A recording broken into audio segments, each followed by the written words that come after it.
This right here, this is why we can't have nice things. At this point, it is too late to even imagine denying that PvP bots have caught the attention of a lot of people. A lot of people. When I'm hearing it from my most casual friends in real life somehow that basically do not touch Final Fantasy XIV with an air of seriousness at all, you know that it's gone around. And so PvP bots and cheats may be one of the biggest threats to a massive part of the Final Fantasy XIV ecosystem, and that is, upsettingly enough, not actually clickbait. We might actually be at an end of an era here. As far as me and basically everyone else that I've ever talked to has surmised, is that Square Enix currently seems to have a policy where they don't want to do things like implement an anti-cheat and evaluate stuff on your computer. Like, they're not using de novo or whatever anti-cheat is now popular. However, those days may be coming to an end shortly here, which is going to impact a lot of people. We're talking about things like purely cosmetic mods. We're talking about things like user interface enhancements such as Delve UI to make your UI look like World of Warcraft's LVUI for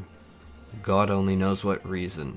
We're talking about mouse over click UI enhancements to say apply Astro cards to teammates. We're talking about market board bots and callout tools for raids, housing item placement tools, Eureka trackers, and oh so much more, like this gift from God above, which is this T marker thing. I don't even know what to call this, but I can tell you that I don't like it and that many other people hate it even more. And just to be absolutely clear, all of this is against the TOS. None of this is officially supported. Not a single drop of what you've now seen. A lot of the things I really do think have been overlooked, like the housing glitches. Those have been around for years. For how much longer, though, is the question. Before I continue talking, I want to address two things about these bots. First off is every time I hear someone have a take about this, questioning why would someone want a bot to play for them. I just can't comprehend why. It is the easiest thing in the world to answer. It's going to be bragging rights for getting a certain rank, or simply the pleasure of stomping people. And yes, that even means in casual mode. That's why you're seeing cheats in casual mode. There's a primal dopamine hit in the little lizard part of your brain that you get from an unfair gank. But I was thinking about saying something else, but I'm like, maybe I shouldn't. If you need any further proof, just look at overgearing low-level ganking in open world PvP in other games. Joy from winning, even imbalance, is a real thing. Just dominating people really gets people off. Secondly, people are always so surprised at, oh my gosh, the bot can do this, or the bot can do that, and it does too many things to list, oh my god. I want to clearly say that anything that you can see on the screen is accessible in one way or another to a program, but the most common way is to read in memory, which then can be parsed into commands, such as this damage that is in the video behind in the footage. Of course, there are hoops to that, but basically it's spat out.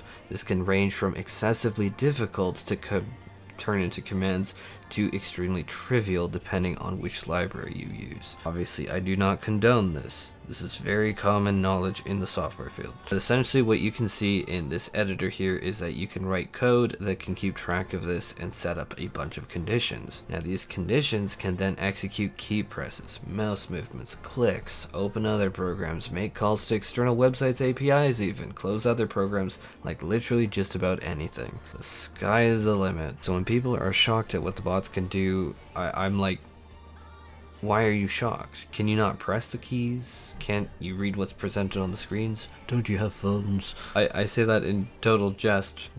Obviously we can all do that, but like, obviously a program is intercepting this, obviously a program is picking up your keystrokes and then delivering it to a specific window. The point that I'm really getting at here is that there is not that much complicated in a script like the text editor saying that if an enemy has HP less than 35k or whatever, use the machinist limit break. Now the oddest thing that I've heard yet that people have talked about in various different Discord server, YouTube comments, there have been Reddit posts, there have just been forum posts even. No, not at all. These are at best behavioral trees that can be deeply rooted, but based on what I've been told that the bots can do, they are probably pretty surface level, pretty much like what I showed in the text editor.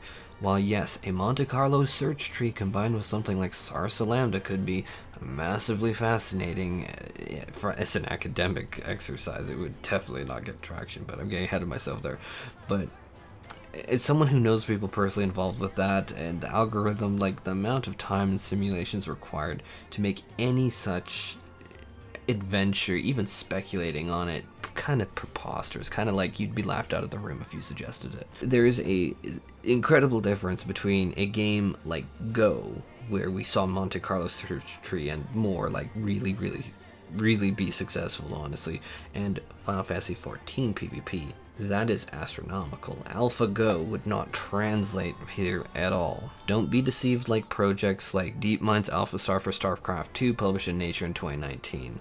There was a significant amount of work and mind-blowing number simulations and just a whole lot that went into that. But all of this cycles back to a program that reads in memory, which is basically whatever is presented there, can essentially execute any command and pretty much do anything that you could imagine. If someone truly wanted to, they could make a program that would take the logs of top parsing T clears or upcoming Dragon Songs Reprise Ultimate clears, watch their VODs if necessary and tweak, and feed a bunch of data, maybe a CSV, whatever, into a program that would then parse it and then have the program sequentially execute every single action down to the pixel perfect movement and camera rotations. Add in or remove whatever is necessary or not necessary. Now you multiply this bot across 8 computers for every single top player's logs, just exactly copying them down, and bam, you now suddenly have an idealistic T farming static of 8 bots that simply execute the series of commands given to it. Account for ping, lag, computers at different locations, whatever else, and all of those considerations, obviously. And this is surprisingly doable, and of course I do not in any capacity condone it or want to even see it, but it is something that is very doable. In fact, many developers and scientists would call this approach pedestrian, barbaric, crude, unimpressive even. I don't think saying this makes me feel smart. In fact, it doesn't. It is brute force and inelegant. But my point is, bots could easily do this. But I'm gonna just move on because I caught myself going down a rabbit hole there. Now with that out of the way, because I cannot stand to read another comment or hear another hot take about how the AI bots are learning player strategies, and oh my god, AI is going to take over Final Fantasy XIV in all games. Let's move into why these bots should actually be concerning, which is not that. Insert obligatory statement about how this is against the terms of service here. It's clear that Square Enix has invested a significant amount of money into revamping Final Fantasy XIV's PvP. If there is one thing that people take for granted, it is that this kind of content takes a nauseating amount of time and effort to create and produce. Kindly bonk the next special person that says that things just magically happen. Nothing is magic. Someone or something someone made needs to produce a product. It doesn't just come out of thin air. Adding something else like the statement BioWare magic from that whole scandal. Yeah, that was some of the best sugarcoating for mind-numbing crunch that caused people to go on stress leave, which had a lovely term called stretch casualties. Did you know that they apparently are like having some BioWare employees want to form a union? I am glad to see that years later so much has changed. The more you know. I'm actually going to edit in that little star gif in before I'm told it's pronounced GIF. But how this relates to Final Fantasy XIV directly is Square Enix poured money and time, lots of man hours into this, with obvious hooks to expand this into the future and keep it recurring, and perhaps as longer stretch goals are being achieved, maybe they'll contact creators for future events related to it. Now, what do people not like? Like, really not like, especially in PvE games? It's simple. Feeling like an opponent has an unfair advantage. And hear me out. This extends way beyond just bots. It can be gear, it can be imbalanced classes, and many other things. But bots have been gaining a lot of traction in Final Fantasy XIV PvP, and shortly after the PvP revamp came up, you guessed it. People could not help themselves and they went to the cheats. Obviously, people don't enjoy this, which has already led to extreme backlash and many comments, including on my own channel, saying that they aren't sure what to even do to PvP or why they'd even play it anymore, or say that they will unsubscribe if I can continue to cover it because PvP is toxic and filled with hackers. I still want to do PvP videos because I still like it. I like it, so I want to keep doing videos on it, guys. But at this point, my point is, I'd be extremely surprised if this hasn't reached the ears of the developers in full. Like, if a nobody like me can hear a whole lot, I'm sure that Yoshi P has had it hand-delivered to his desk saying, what the hell? And then they, at the company, need to look at it, a PvP revamp a form of content that they clearly poured resources into to keep players recurring, to keep players happy, and whatever, get eventually up the chain to like an executive where they're like, oh yeah, that translates into money. And they probably have future plans that are likely going to generate even more revenue, is already being ruined for many players. That's bad. That's very bad for anyone who is questioning that. That will make them mad. We have this goal of making this have more money. Wait, someone's wrecking that goal. Our money source is being ruined. What the it's bad. To be clear, this has been a gaping wound in Final Fantasy XIV for a very long time now. Try putting up an item on Gilgamesh Market Board and you're going to be undercut by someone utilizing a third-party program within minutes sometimes.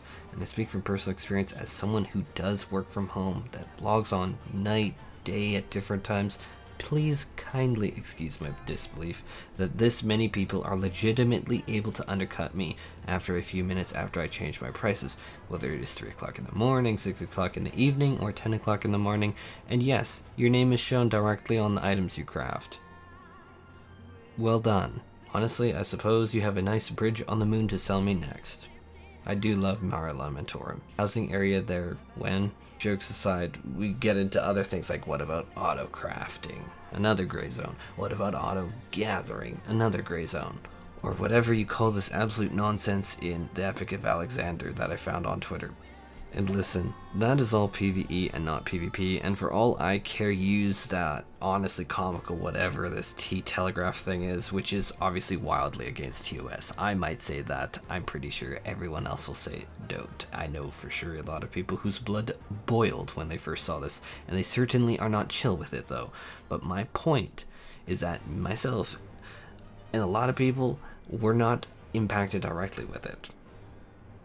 And now a lot of people are pushing the absolute maximum extent of the limits, and people are very much minding, and this is impacting casual players who, peace and love, definitely far outnumber every other category of player in this game. And you know that's true. That's not a lie. You're kidding yourself if you think they don't. We're really seeing the breaking point where Square Enix needs to, at this point, step up to the plate and say absolutely no more. And I think that we are going to see it be pushed at this point. And so really, in summary, this does warrant a significant amount of concern for anyone involved in any of these kinds of programs, because if the clamp comes down, I suspect many tools like that Delve UI, like those user interface enhancements, like mods, on all those tools I listed before, they might become useless, or worse yet, they might become detectable and bannable. I don't think that that's a lie or hype.